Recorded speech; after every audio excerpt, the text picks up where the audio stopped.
নমস্কাৰ, সকলোকে স্বাগতম জনাইছোঁ অন্য এটা ভিডিঅ'লৈ।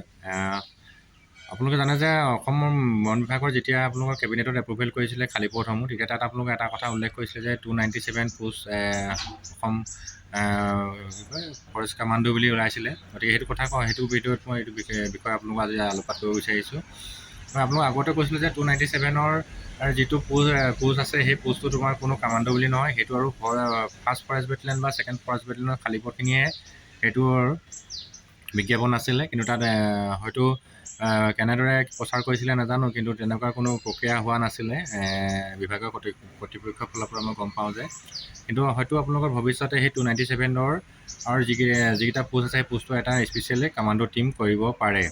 এইটো আপোনালোকে জানে যে ফাৰ্ষ্ট ফৰেষ্ট বেটেলিয়ন যিটো আছে বশিষ্ঠত, তাত এটা আপোনালোকৰ কামাণ্ডো টীম আছে গ্ৰীণ হৰ্নছ, আৰু ছেকেণ্ড ফৰেষ্ট বেটেলিয়নৰ এটা কামাণ্ডো টীম আছে।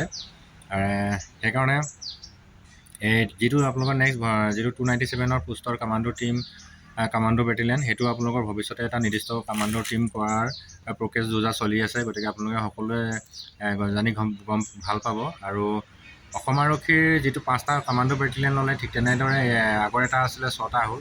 ঠিক তেনেকৈ আগতে কিন্তু অসম আৰক্ষীৰ যিকোনো এটা বাহিনীৰ পৰা কামাণ্ডো ট্ৰেইনিং কৰিবলৈ গৈছিলে তোমাৰ হেৰিয়ত কামাণ্ডো হৈছিলে। ঠিক তেনেকৈ আমাৰ ফৰেষ্ট বেটেলিয়নৰ পৰা এতিয়া ফাৰ্ষ্ট, ছেকেণ্ড, থাৰ্ড লগাই পিনি আমাৰো তাত তোমাৰ স্পেচিয়েলি কামাণ্ডো টীম বনাব। তাৰে সংখ্যা চাগে 297 হ'ব। এইটো প্ৰক্ৰিয়াটো চলি আছে। গতিকে আপোনালোকক জনাবলৈ পাই সুখী হৈছোঁ। বিষয়টো আপোনালোকে বহুতে জানি আছে যে কামাণ্ডো নলয় নি। গতিকে এইটো আপোনালোকৰ আমাৰ নিৰ্দিষ্টকৈ কামাণ্ডো কিছুমান প্ৰক্ৰিয়া কিছুমান থাকে, আৰু কামাণ্ডো বুলি ক'লে তেওঁলোকৰ দৰমহা পাতি অলপ বেছি হয়, কিছুমান এলাউঞ্চ থাকে। কিন্তু যিসকলে কামাণ্ডো ট্ৰেইনিং কৰিছে তেওঁলোকে সেইটো সুকীয়াটো তেওঁলোকৰ কিছুমান ক্ষেত্ৰত এনেই সদ্যহতে এটা লাঞ্চ থাকে, কিন্তু কামাণ্ডো বেটেলিয়নত টোটেলিয়ে হেৰিটো বেলেগ হয়, যিটো তেওঁলোকৰ দৰমহা বা সা সুবিধাসমূহ। গতিকে সেইবিলাক তোমাৰ যিটো কামাণ্ডো ট্ৰেইনিং কৰা ল'ৰাবিলাকৰ কিন্তু সেইটো সুবিধা নাথাকে। গতিকে আপোনালোক কথাখিনি ক'লোঁ। আৰু বহুতে সুধি আছে যে Assam forest guard, Assam forest battalion বা আছাম ফৰেষ্টাৰৰ কোনটো সুবিধা হ'ব। এইটো মানুহৰ মনৰ কথা। আপোনালোকৰ চৰকাৰী চাকৰি যদি প্ৰয়োজনে হয় যিকোনো এটা ল'ব পাৰে। কোনোবাই ফৰেষ্ট গাৰ্ড হ'ব, কোনোবাই ফৰেষ্টাৰ হ'ব, কোনোবাই ফৰেষ্ট বেটেলিয়ন হ'ব। গোটেই তিনিটাই যে কোনো এজনে পাব সেইটো নহয়, আপোনালোকে যাৰ যি সুবিধা হয়। এতিয়া আপোনালোকে মই যদি আপোনালোকক কওঁ বোলে CRP, BSF, CISF কোনটো যদি সুবিধা হওঁ বুলি কওঁ, আপোনালোকে চবটো একেটাই প্ৰক্ৰিয়া হয়। কিন্তু আপোনালোকে এটাই কথা মনত ৰাখিব যে ফৰেষ্ট বেটেলিয়নটো হ'ল তোমাৰ এটা অস্ত্ৰধাৰী ফৌজ হয়, বা তেওঁলোকৰ আৰ্মছ থাকে সুকীয়াকৈ।